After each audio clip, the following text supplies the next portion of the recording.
Les coordonnées, c'est la façon la plus efficace de décrire un vecteur.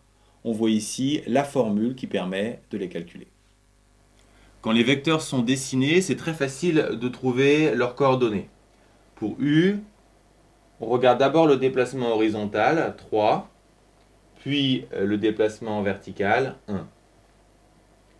Pour V, on remarque qu'on se déplace horizontalement vers la gauche, dans le sens opposé au sens de la flèche. Donc on va compter -1, et ensuite on descend de 4. À nouveau, c'est opposé au sens de la flèche, donc -1, -4. W, déplacement horizontal 2 vers la droite, donc 2, et vertical, il n'y en a pas, donc 0. Pour S, pas de déplacement horizontal, ensuite 3 vers le bas, donc 0, -3. Les opérations sur les vecteurs sont très faciles si vous possédez les coordonnées. Ajouter deux vecteurs, c'est tout simplement ajouter leurs coordonnées. 3 plus 2, 5. 1 plus 0, 1. Donc les coordonnées 5, 1. De même pour U plus V.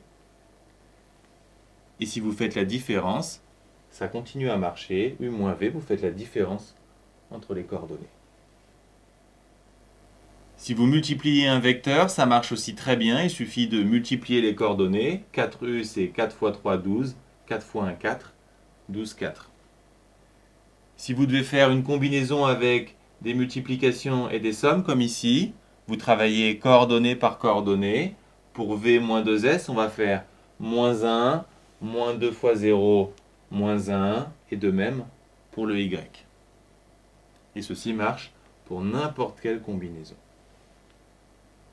Ici, on cherche les coordonnées de vecteurs à partir des coordonnées des points.